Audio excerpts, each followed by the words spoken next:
Okay, so Arman will talk about his document. There were 3 revisions published. We'll have a discussion about implementation report, which is getting close to done.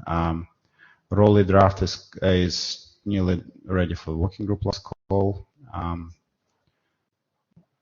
Did I promise we probably should ping the apps directorate about the use?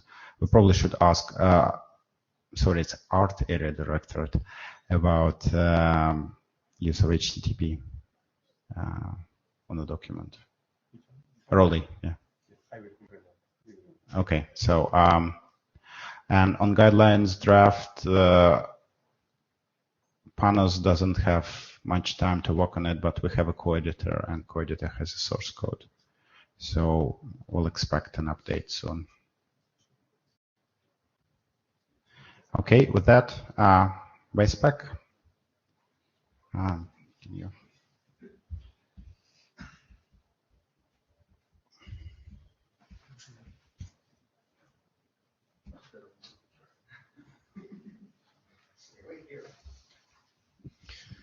Good afternoon, everyone. Roman Donadio. I'm going to be talking about the 5070 BIS and the revisions we've made to it. Next slide, please.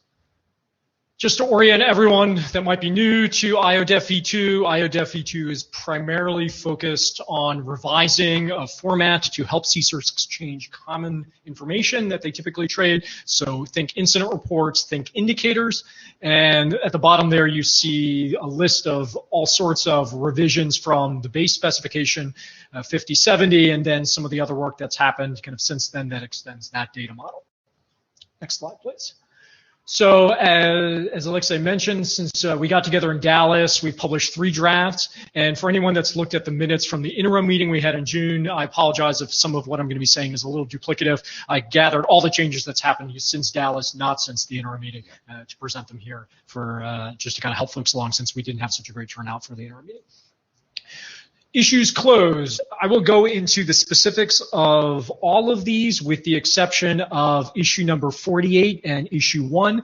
Both of those came up from the conversation in Dallas and were revved in -12, and they were primarily provide more clarity around what was kind of in there, and there was suggested language to put in, so I don't think there's actually much discussion there.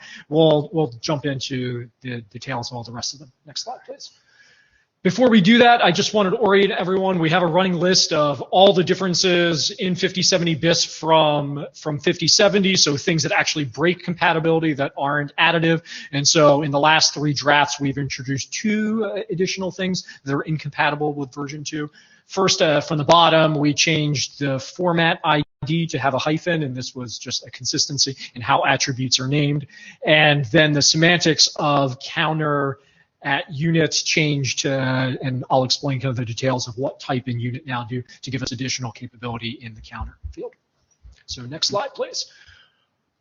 We've had a long, so we're talking now about, for those listening along remotely, we're on slide 6, issue number 47. We've had a long-standing need to have a reference to a piece of software or to reference that somehow in IETF.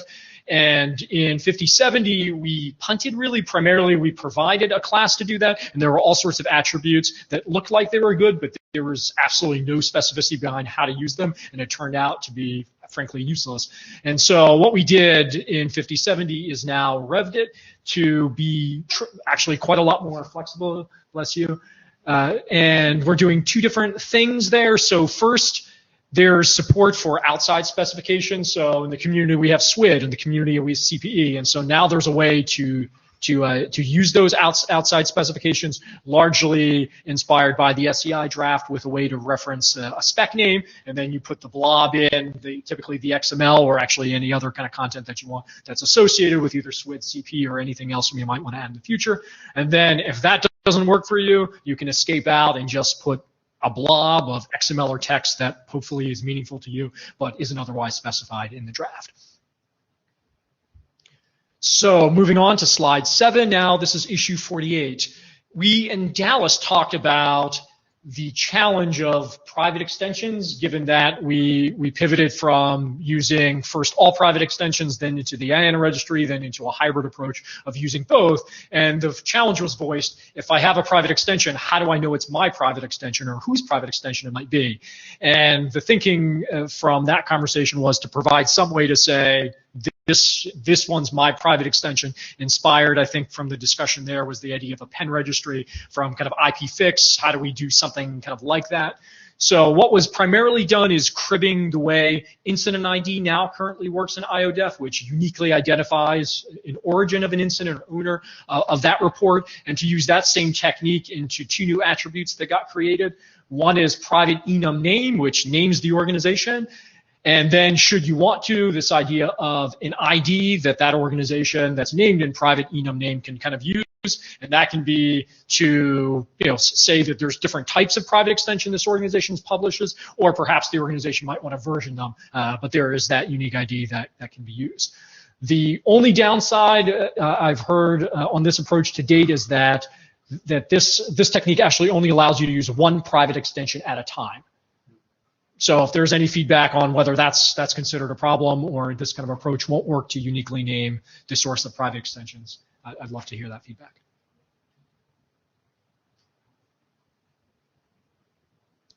Okay, moving on to slide 8. This is now issue 50. We had some feedback from implementers that said, I really love this format. I really would love to share kind of indicators with it, but I want to share 10,000 indicators. Do I really have to wrap each individual indicator in all this XML business to share it? Well, no, let's come up with a better way for that. So now there's an escape in a new class called bulk observables in the indicator kind of class, where what you can do is create that little bit of XML, and then inside that bulk observable list, put effectively a blob of indicators specified by the type attributes. It's pretty much everything that the IETF currently supports: FQDNs, IP addresses, ASNs. The long list is obviously in the draft, and you can pretty much just make a very long list of indicators in there with very minimal XML.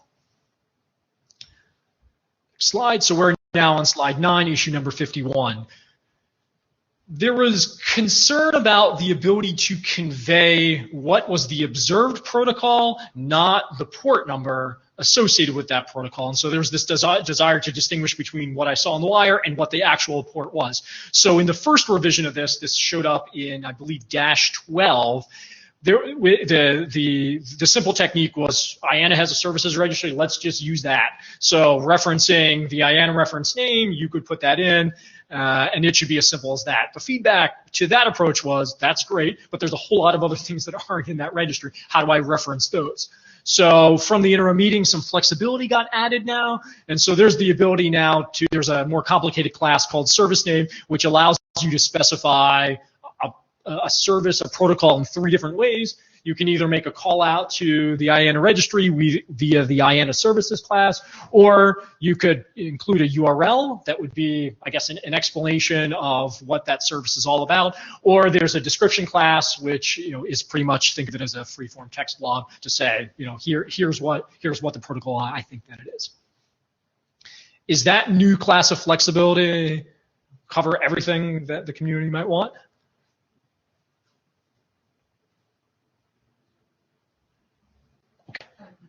You happy, Alexa?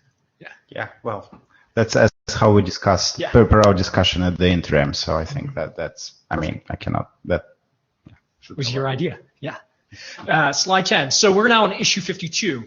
This was introduced to help capture the idea of how do I convey more complicated rates about how things are happening. So how do I convey, peak DDoS, for example, what that rate is. And all we were able to do previously was counts of things. So there is some redefinition of the type attribute and the unit attribute that will now give us the flexibility not only to give a count, which you see there on the left side of how many packets occurred, but now you have the ability to say we saw a peak rate of, in this example, 293 megabits a second. So kind of giving you some flexibility with different types of rates are in there. So there's like average rate, I think peak rate, and memory escapes me what some of the other kind of rates are.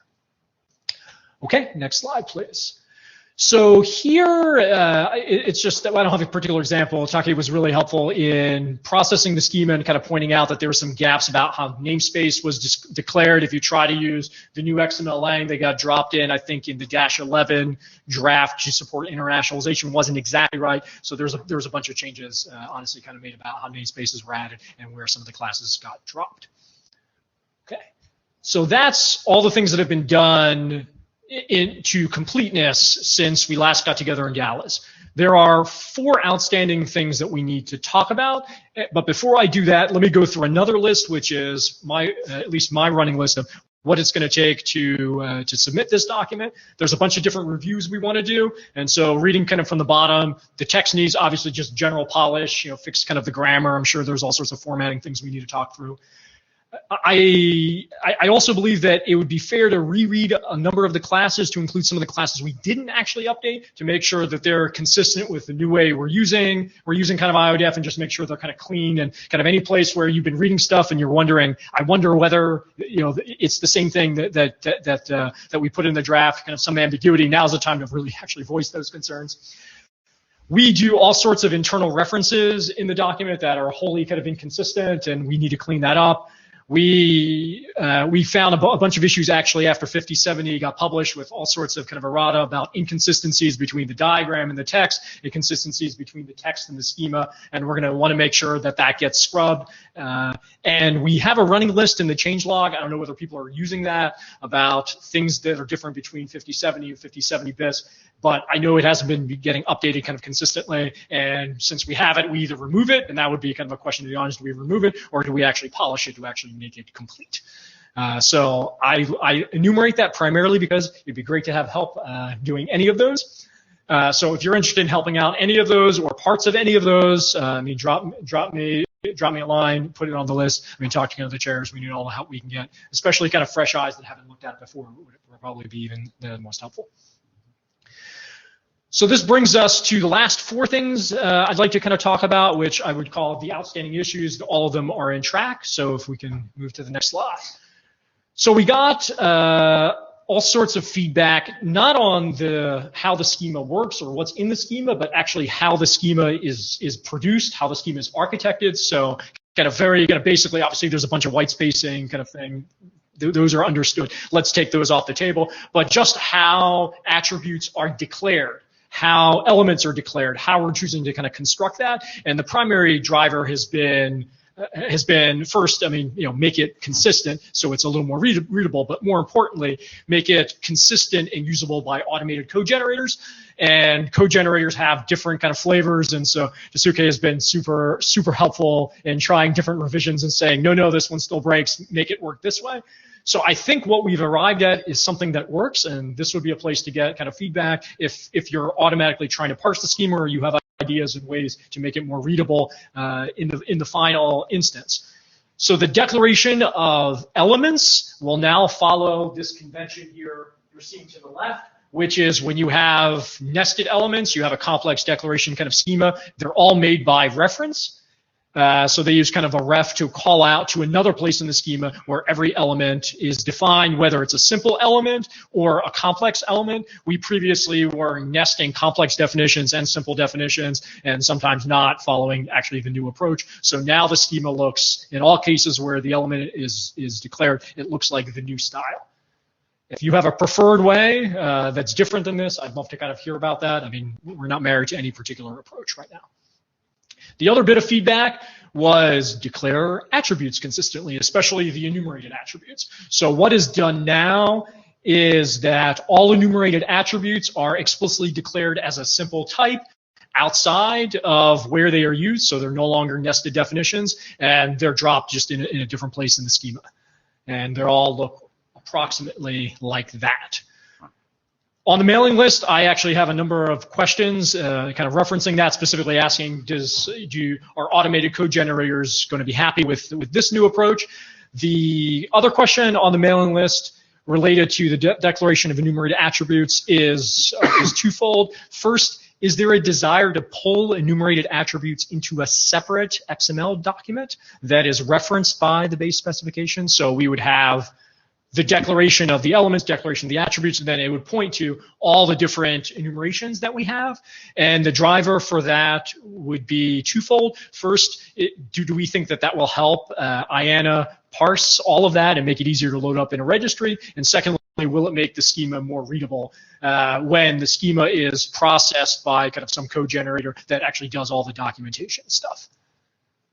So I'd be interested if there's feedback on kind of wanting to pull those into a separate file.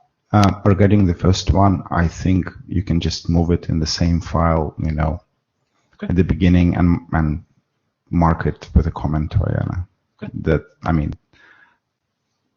That eliminates the need to have a separate file, but I'm sort of ambivalent, really. Yeah, I am too.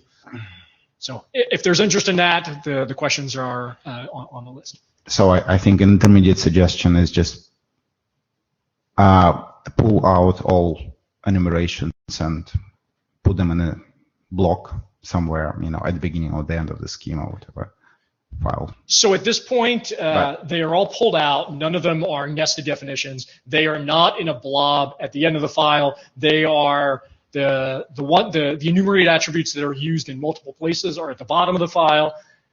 And enumerated values that are only used once are actually are declared right below where they're used by the element. So, I mean, that's another kind of suggestion to pull all the enumerated attributes kind of to the bottom. Right. Another thing is I suggest you just go and talk to IANA. Yes. Today. Ask if, If that will help. I mean, I'm sure we can sort something out of band and explain what we're trying to do, but if they have a preference. Okay, that's a great suggestion. We'll do that. Okay, so again, if you have a code generator, if you could run it against kind of the new schema, and if something breaks, it would be kind of great feedback. Okay, next slide. We have an outstanding need to define a way to talk about what is the cause of an incident. We have kind of the discussion started on the mailing list. I see at least 5 different options that there hasn't been kind of any feedback on to date. We can and by the way, on the mailing list, there's pros and cons to all of these options. And so from memory, we can choose option 1, which is to say we're going to do nothing. The SCI draft right now lets you reference external approaches that talk about almost kind of weaknesses. So we could say that's sufficient. We could import the weakness class from the SCI draft directly into the method class if we thought that was important. We could just say we have the SCI draft, that's good. We're also going to just put in a freeform field. We could say, and I guess I should note that options number 3, 4, and 5 are not mutually exclusive to option 1, because you can always use option 1 in addition to 3, 4, 5, and potentially other things that are suggested. So do we want to add another freeform field? Up and down on that is it's easy to add a freeform field, but again, machine parsing it is going to be difficult. 4, we could add in an extensible enumerated value. The only kind of challenge there is we'd have to kind of seed that, and it'd be extensible in all the different ways. All the other enumerated attributes are extensible. And then option 5 is a hybrid of 3 and 4, which is let's just do both. So open to if there's any strong feelings on 1 through 5, or anyone has some ideas on 6. 1 plus 3? I don't know.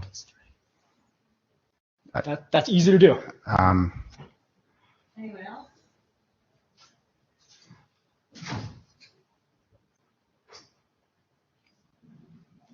I'm hearing a lot of excitement about 1 and 3. Yeah, well, okay. Taki, you as an individual have a comment?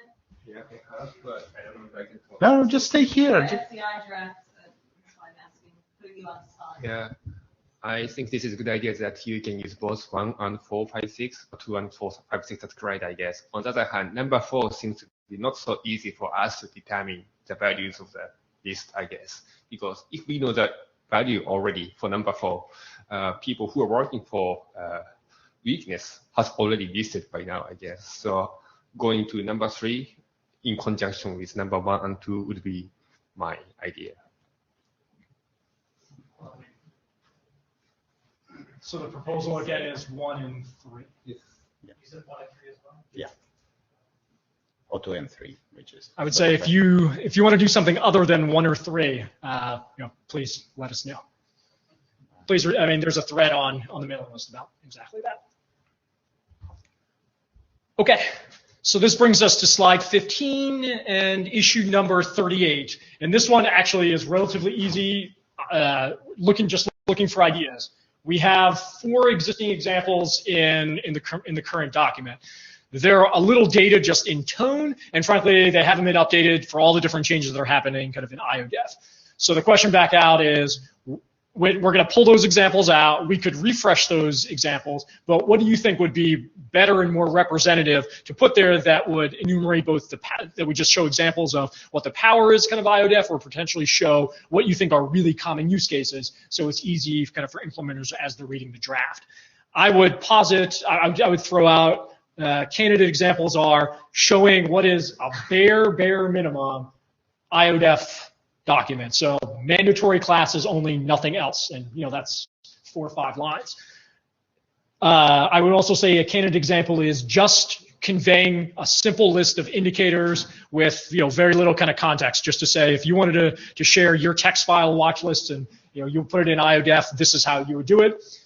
An incident report, and this is kind of where it gets into what do you feel would be a representative example of an incident report, and if you have ideas about what else we'd want to do, perhaps a hybrid of an incident report with call out to indicators might be the other thing I would suggest. I'm all ears. I'll go ahead. Daisuke Miyamoto speaking. So due to the nature of an IODEF base, consolidating an IODEF and IODEF for phishing and so many types of incidents. So in case of this, for example, phishing is appreciated for the candidates. Just my opinions. Okay. That's great. So I think that's Kathleen Moriarty. I think that's a good list. You could also, if the guidance document's not going to go anywhere, you could take examples from there, or if you have other ones to use. And then incident report, like I think I'd probably want to see real use cases that we see often, right? Like, can you share those? Can anyone share those? And I'd be happy to encode those. I actually did.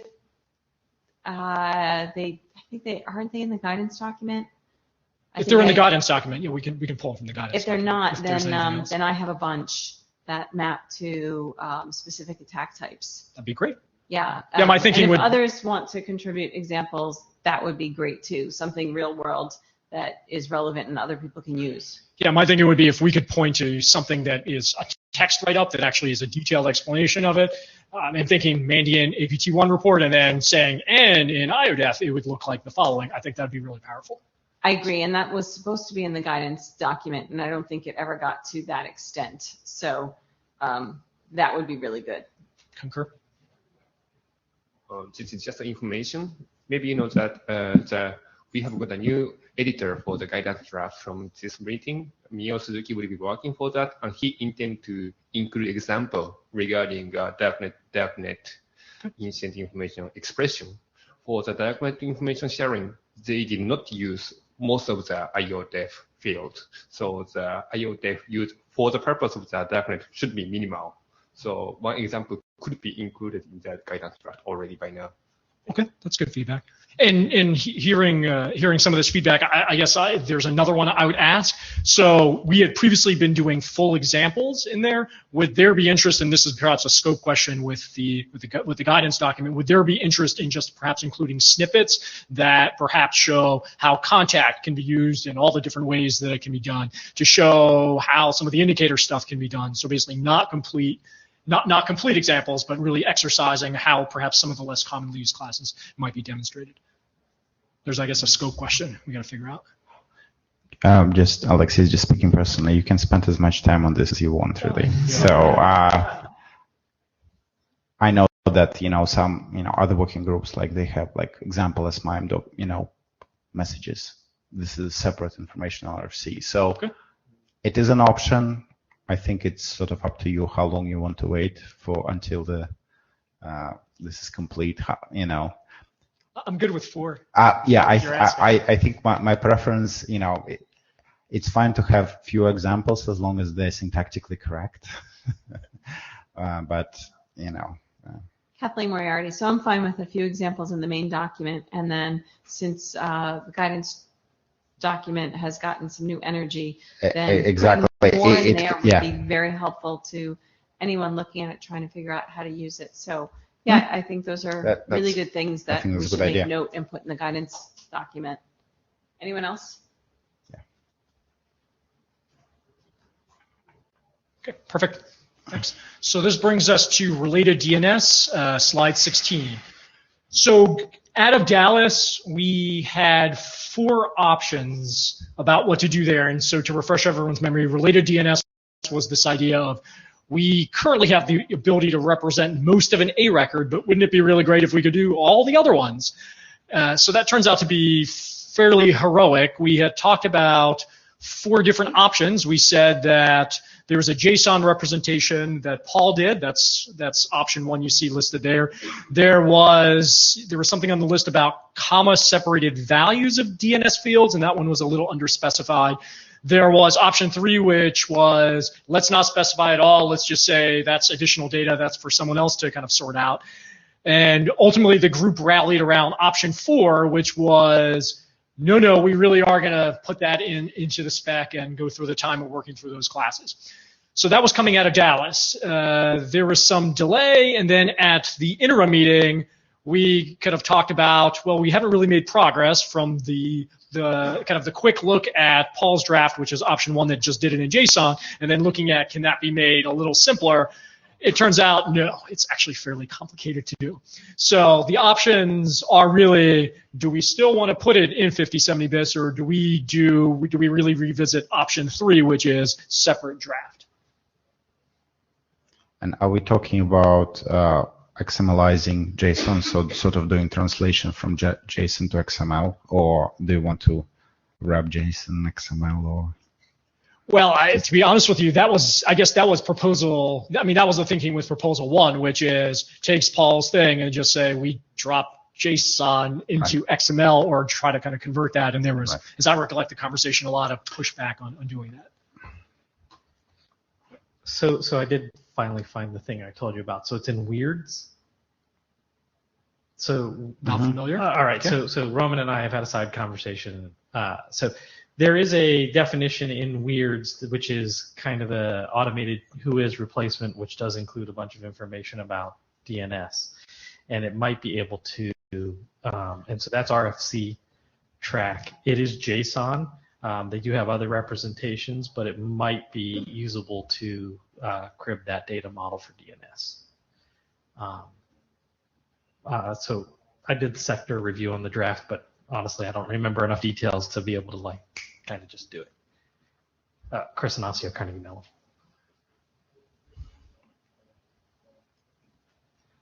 Hi, Nick Teague. Coming from DNS land, I would say that you really want to throw away number 2, because a comma separated list would just give you a whole load of pain, and you'll never be able to kind of parse it out. And you really need to have some kind of record type to data types kind of representation. Personally, I would like the JSON one, but I mean that's just because I hate XML. But that's me. But yeah.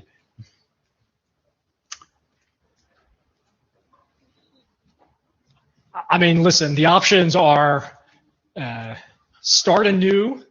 We want to finish, so this would point to another draft. Roman's kind of speaking here individually. Or there's this other thing I know nothing kind of about. Maybe it's worth taking a look. So how badly people want this? Yeah, I think that's the question. And last time it was badly. And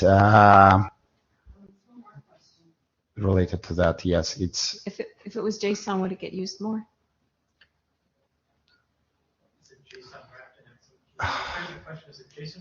Well, if it's a separate, yeah, well, you'd have to incorporate that, obviously, right, if you're going to pull it in. But so the JSON version is done. I mean, Paul's done it in that draft.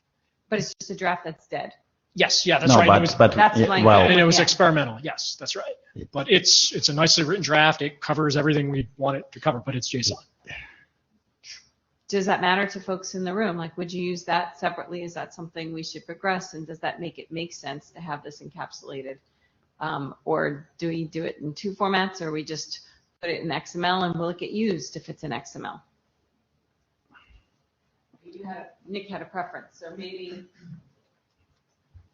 Yeah, I mean, I'm probably in my day job, I'm probably unlikely to use the wealth of Mile IODEF. But as far as like taking and continuing to use like DNS data in JSON, then that is more applicable to what I do daily. So for me, in that kind of like deploying it and using it and, you know, pulling it in and pushing it back out and everything else is more useful to me in that format than having to basically go and translate it from XML and then put it in JSON anyway for all our tools to use. So.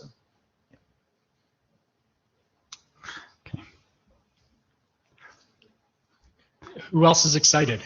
Playing devil's advocate, sort of. Well, what does concern me about combining JSON with XML is a lot of people hate JSON, a lot of people hate XML.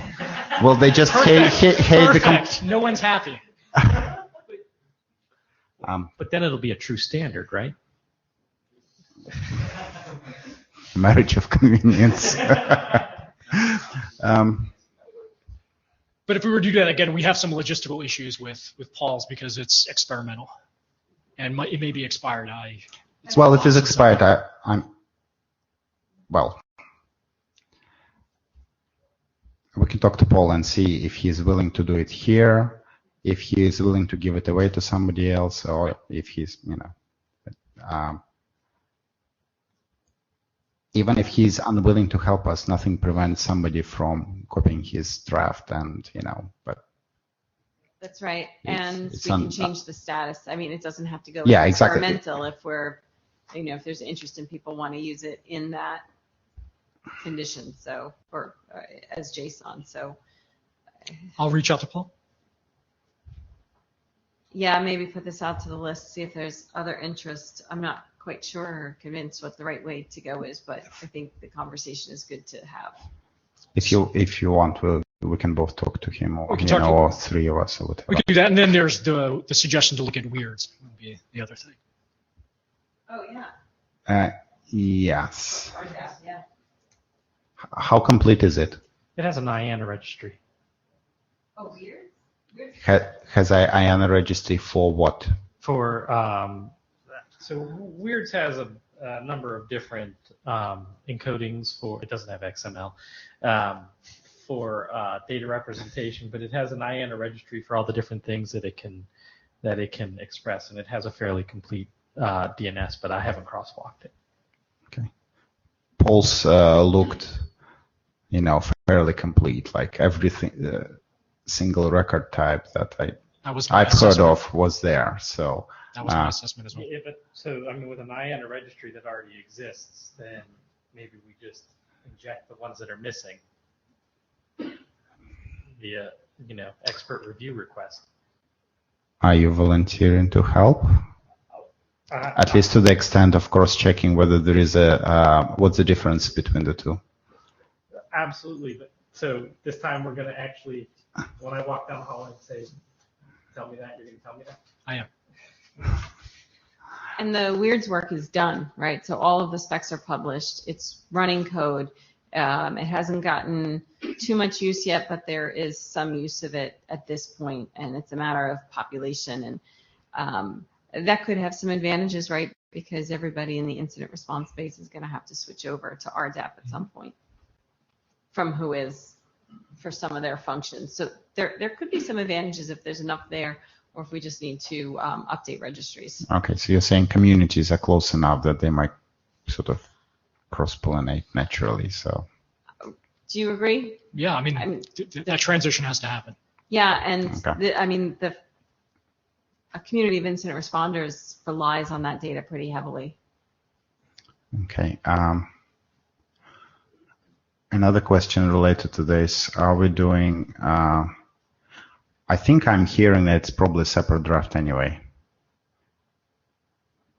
Yes? Part of it is I don't know enough about what the Weirds evaluation is going to look like. So it feels premature for me to say. I agree. Yeah, but it would be nice to solve this soon. So Chris volunteered. When we get back to my story. How soon do you want to solve it? Well, I don't want this to take forever. I don't want to hold up IODEF, right? So we have to make a decision. Do we bake this right into the IODEF? That's what I was getting at. That's the decision if we're going to split it out and we make that decision, then we make that, but it has to be an informed decision.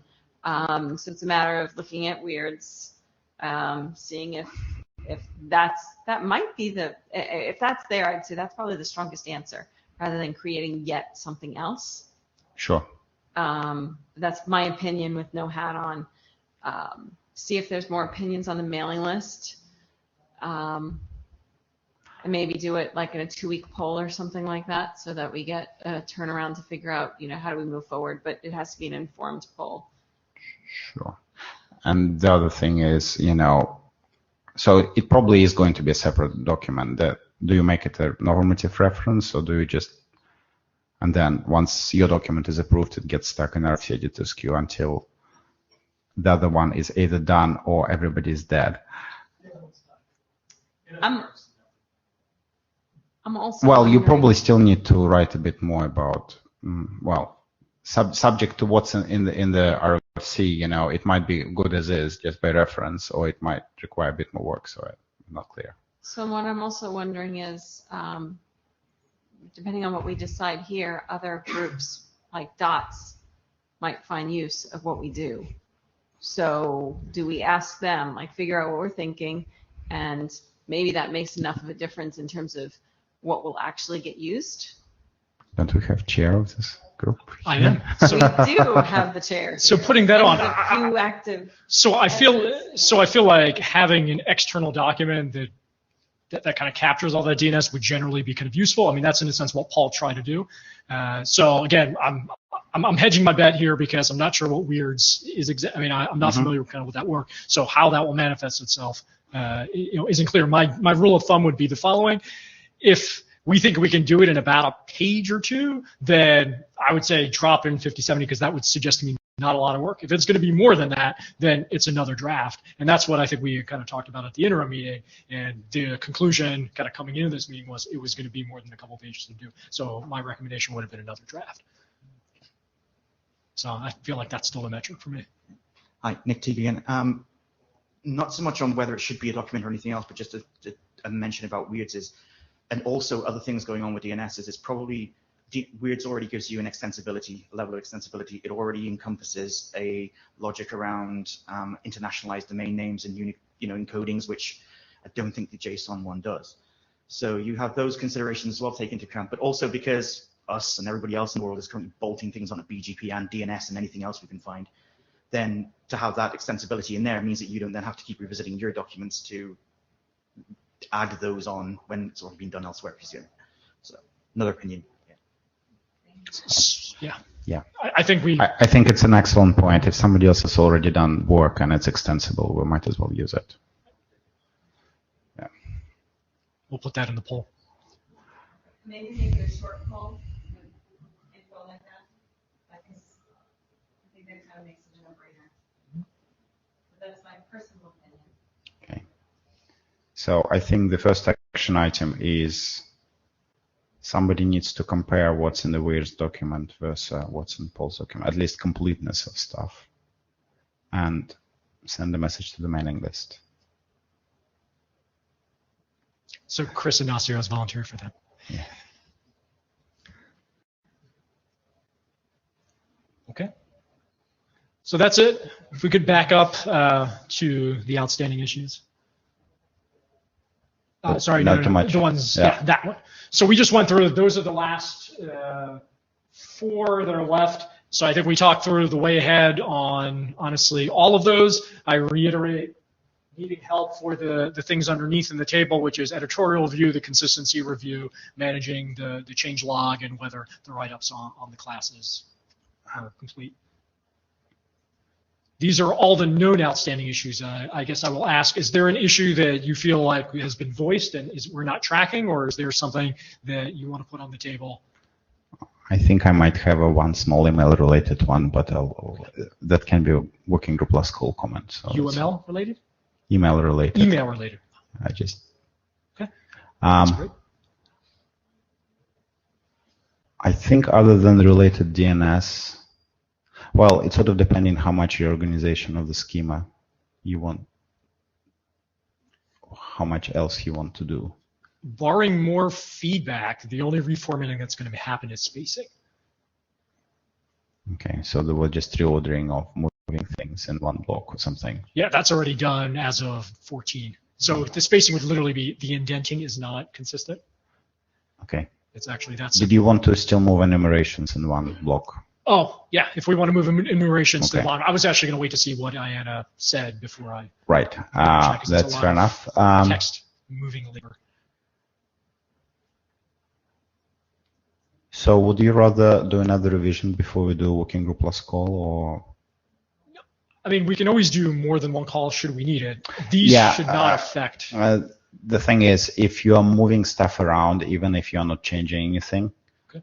it's easier to do it either before or after, and doesn't matter when. It's just, so it's easier to track from diff. Right. Yeah. So let me then make one more spin Uh, based on the feedback for what the schema could look like, and I'll commit Okay. to doing that within like a week.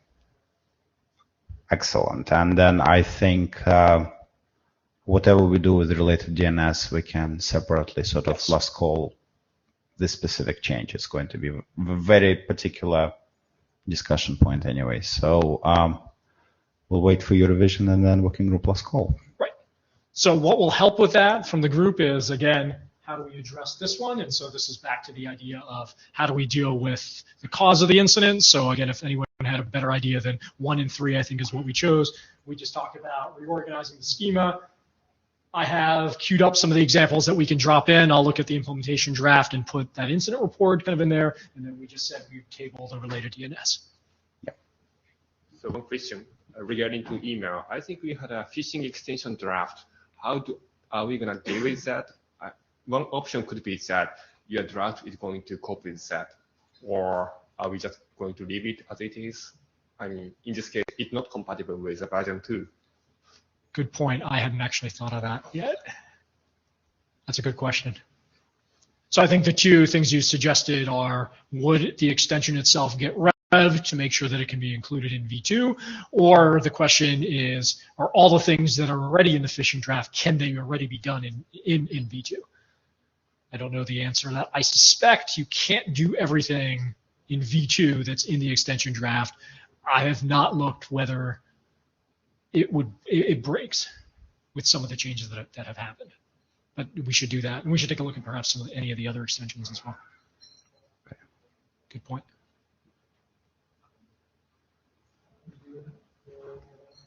Yeah, I can do that given my familiarity with that. Other things. All right, then we're saving it for a working group last call. And again, if you could respond to issue 46 if you have thoughts. If you have a code generator, please let me know about issue kind of 54. And if you want to see an example that you think would be really the best way to to explain IETF or be the exemplar that isn't going in the implementation guidance, let me know. We could drop it as one of the 4 or 5 that we have in issue number 38. Okay. All right. Thank you very much. Thank you.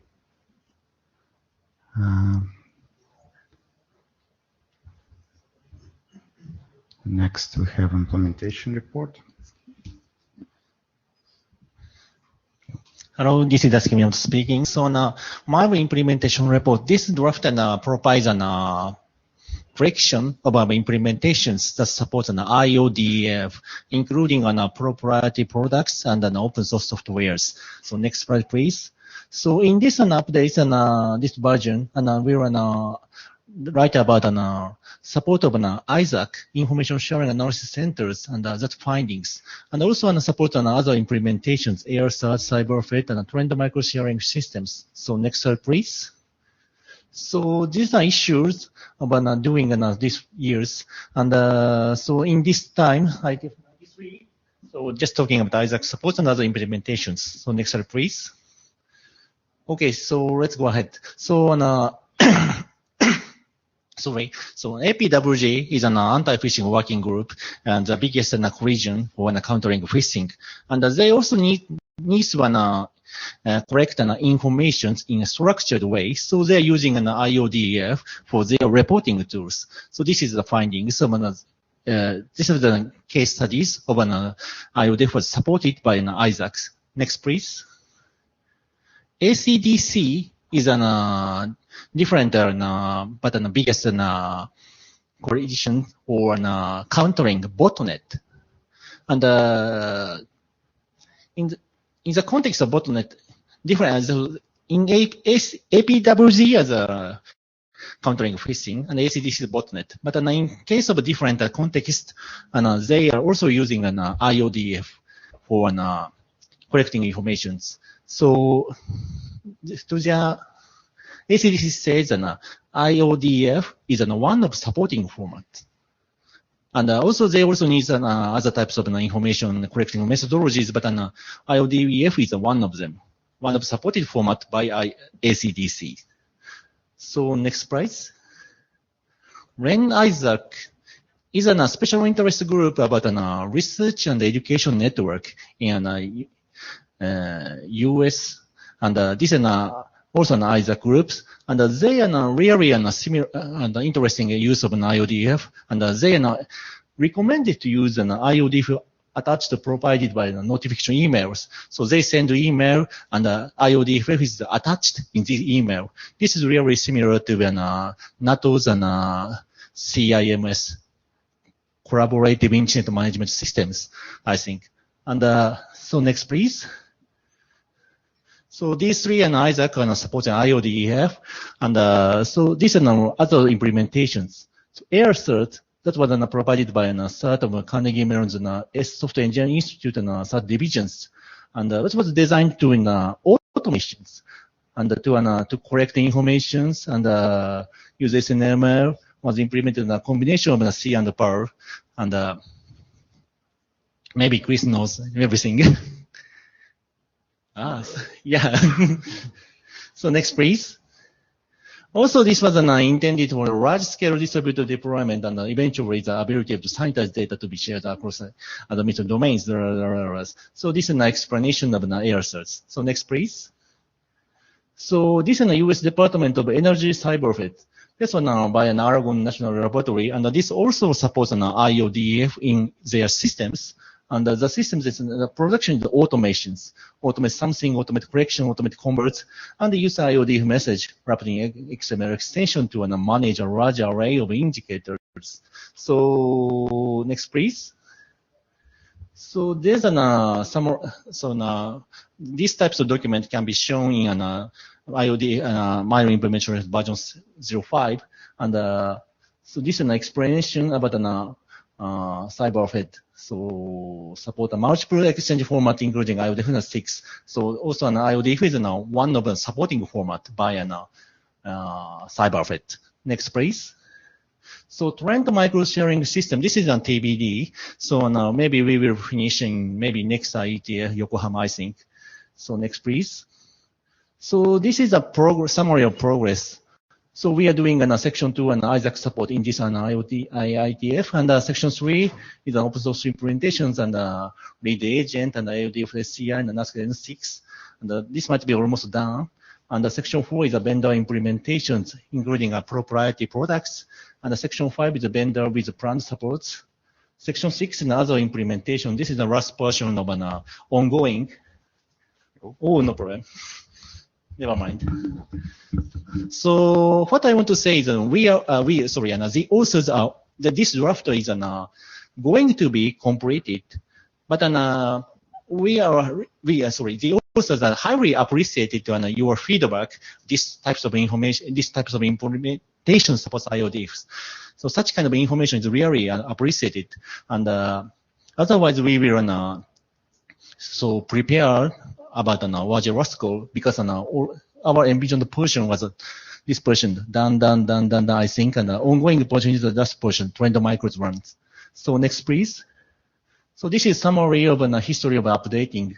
So based on the draft Moriarty, I will mention in report 00 might be presented in IETF 89, thanks.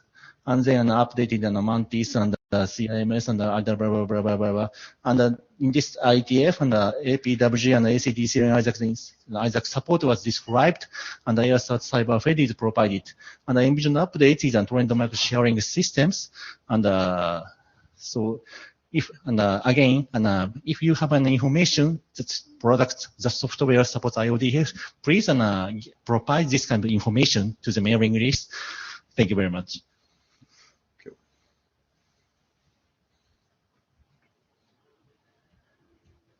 Any quick comments, questions? All right, thank you very much. Okay, at this point, we're done with our official charter business for the MILE working group, and we have an invited presentation.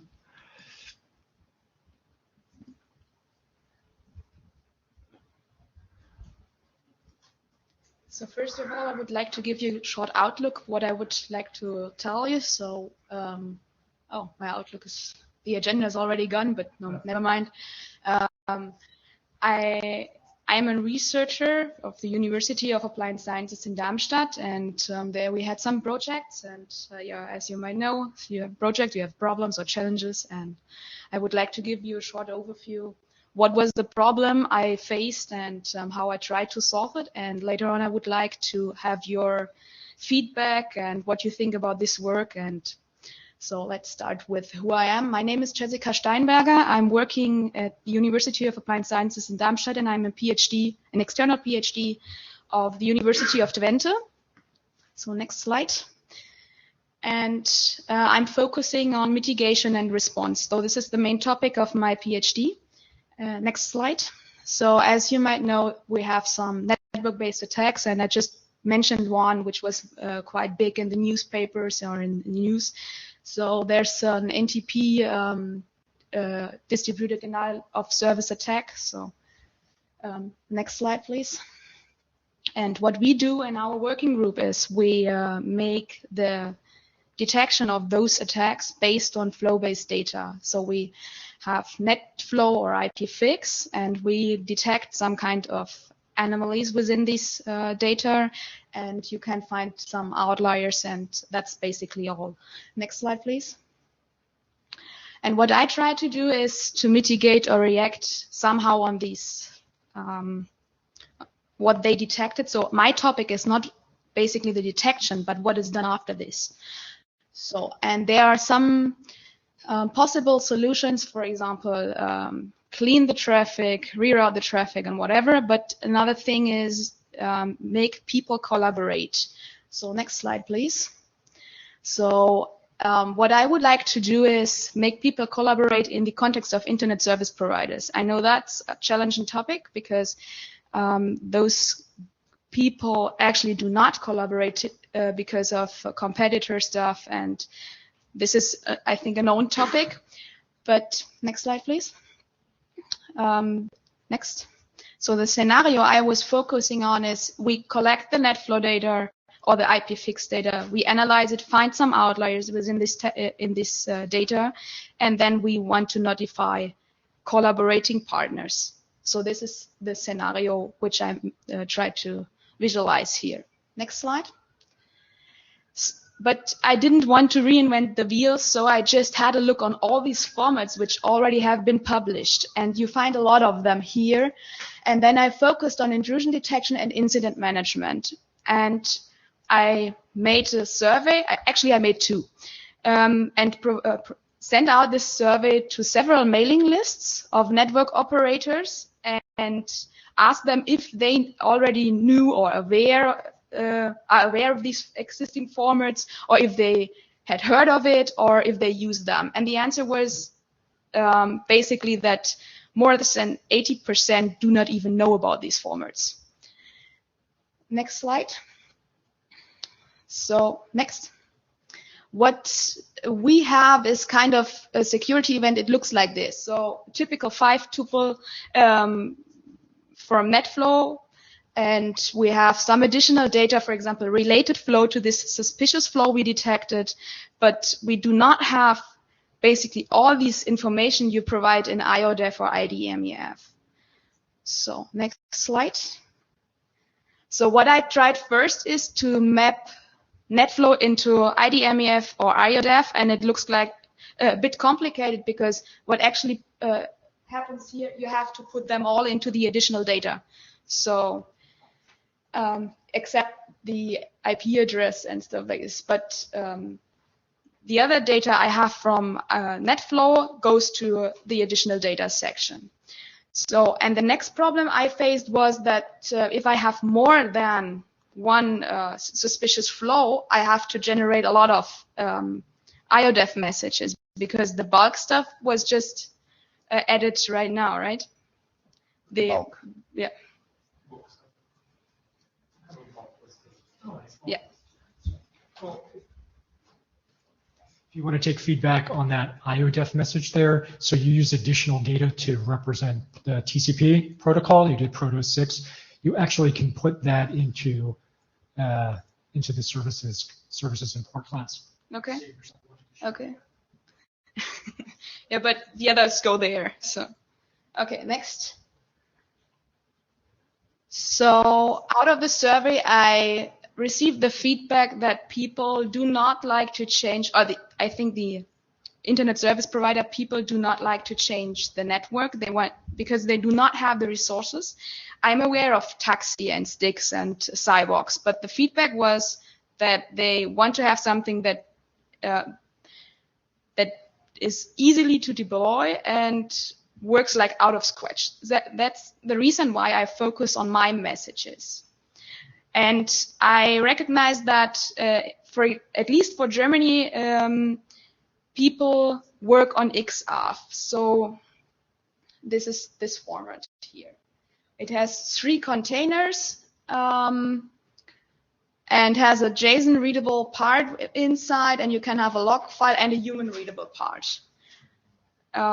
It's a bit different to this IODEF stuff, but so this was one which was mentioned the most that people are aware of, and it is used. That's the reason why I built this format I use on XARF. So next slide, please. Next. So I called it Flex because I think it should be, you should include, for example, IPFix, NetFlow version 5, version 9, maybe SFlow. So it should be flexible to carry this information. That's why I call it Flex. And as you can see here, it has this Flex container. I will show some pieces or snippets out of this, how it looks like.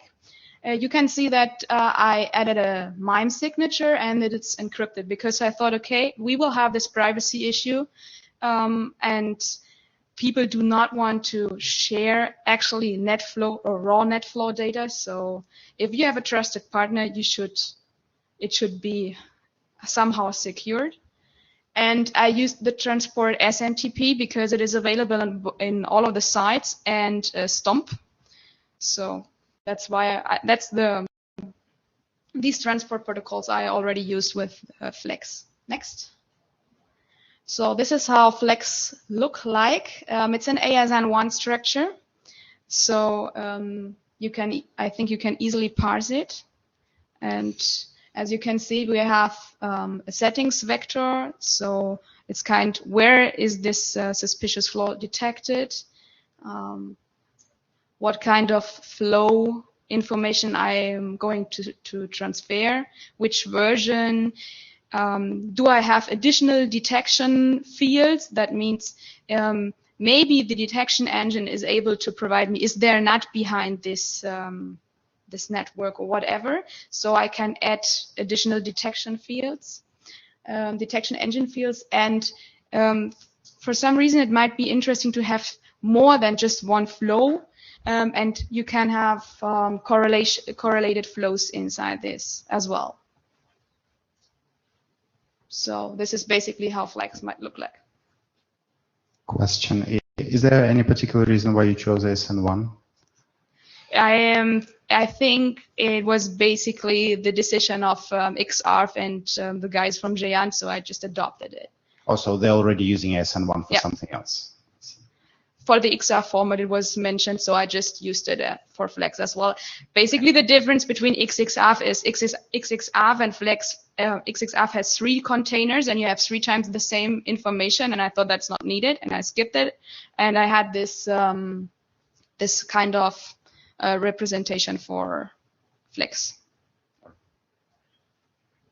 Hello, Hello, I'm Frank Xia from Huawei.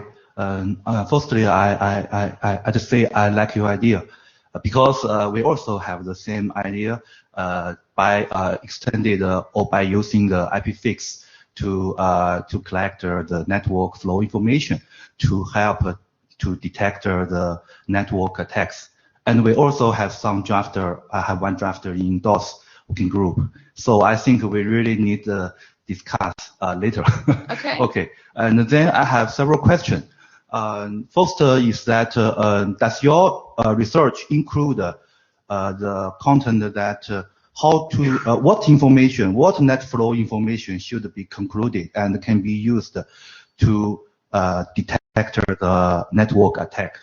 This is the first one. And the second one is that I'm not very sure that what is your current information model or your current content to be sent between the different elements. Is this page is your defined syntax, or because I have seen the IETF syntax in your previous page. So that is just an example. It's not your proposal.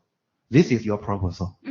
So my question is, why not directly use IPFix, use that packet format to transfer this information? Why you define a new syntax, new language? This one, yeah. Maybe in this fields of IPFix or NetFlow, I cannot add this data I wanted to have. Why? You just can because if I want to have IPFix, if I want to have NetFlow version 5 or version 9, then there are 3 different representations. They look different, so I cannot merge them into one. But IPFix is latest version, so we, as we are in the IETF, we have the chance to extend it. That's our work. Okay. So I think that's maybe more appropriate. Yeah, we can discuss. Yeah. Yeah. And then my first question: have you done some study on what information can be used for the detection? Yeah. The detection is out of my scope, but the guys from Twente and, for example, you can talk to Christian. He focus on detection. Yeah, actually, we have some study. We have, we can discuss. Hi, Nick Teague. Is this designed for like real-time communication of the threat, or is it designed for kind of like later, as in after forensic or whatever? Real-time is a bit difficult, right? I tried it into a simulation environment, and I made some measurements. So it's in this small simulation environment, it worked quite well. Yeah. So do you see any restrictions of using something like SMIME or anything like that as far as like trying to communicate that data if there is like an ongoing attack? Or I'm not that far in this progress, so but yes, I would like to have more testing environments and to ensure these things that it works out.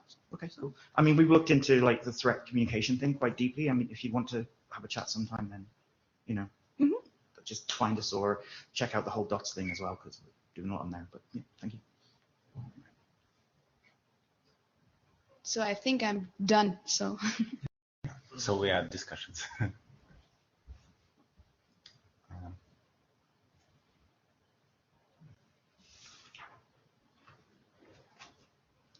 Do you have thoughts about how, would you like to bring your work to Mile working group, or do you have ideas how, you want to collaborate with Mile working group, or what do you think is next for you? Basically, I'm here because the academia research people, they do not like my work. So yes, it's when I try to publish something about exchange formats, and I think it's an important topic, and I tell them, hey, let's make people collaborate, then they tell me, it's already done. But if I talk to people from industry, then they tell me I face some problems, and I think, okay, I would like to have a PhD which is from practical value. And so when I received the third or fourth rejection from a conference from the scientist group, then I decided, okay, ask Kathleen if this work is worth to present somewhere else. And she told me, okay, go to MILE and discuss about your work, and let's see what the people think about it. So that's why I'm here.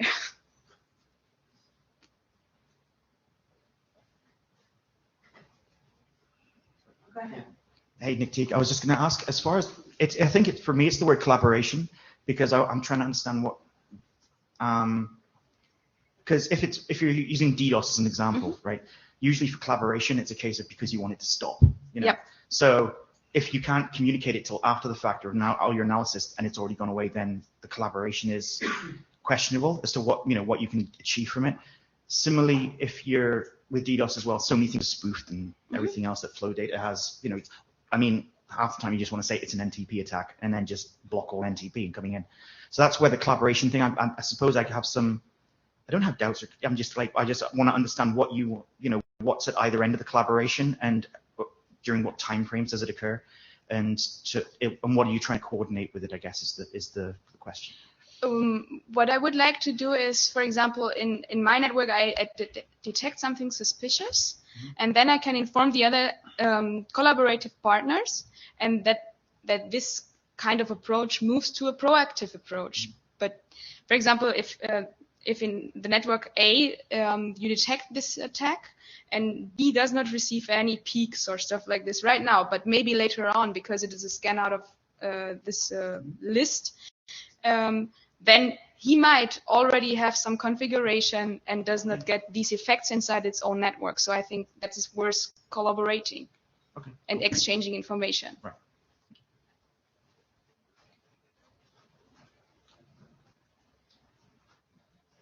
Kathleen Moriarty.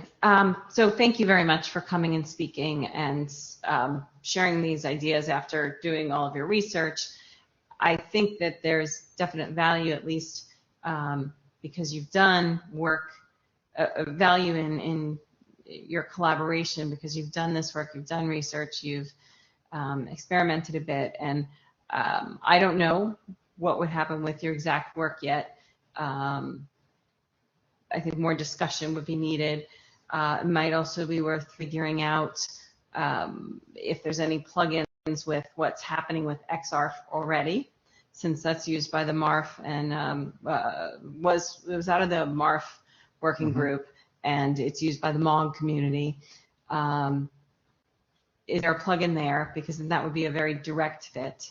Is it more alike the work that's happening here, where there's other protocol proposals, and maybe there's some way you plug into that work, but you're also trying to get a PhD. So, and this is your project for that, right? So I'm just hoping, a number of people said that they would work with you, and I'm hoping that that helps to generate some ideas, because you've done practical hands-on work, but all the folks that stood up to ask questions and say they'd like to collaborate with you have also, right? So I think you're doing some good work, and it's appreciated.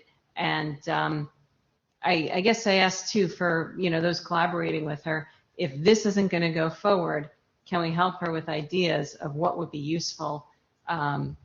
Because she's gone down this path, she's in this space, and maybe there's something that we can help her with as well, and she could simultaneously help us with some aspect of work that would be productive.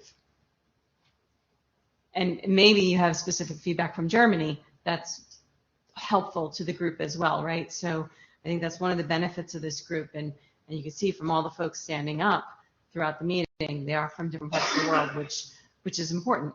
So thank you very much, and thanks to everyone who has offered to collaborate.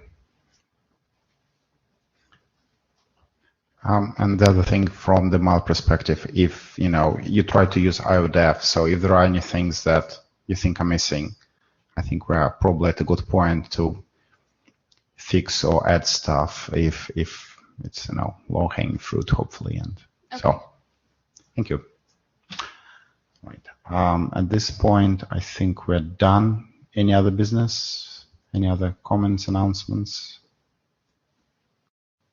All right. Have a good the rest of your day and the rest of your IETF.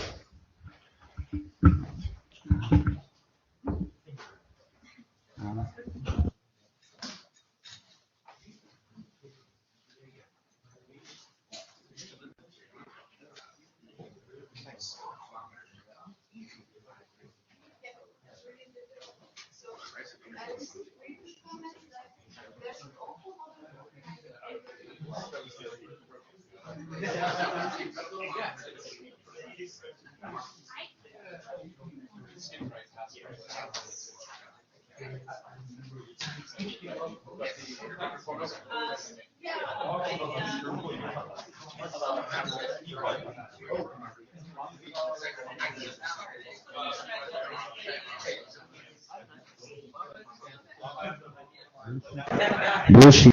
Oh, sorry. Blue sheets. Can you return them? Thank you.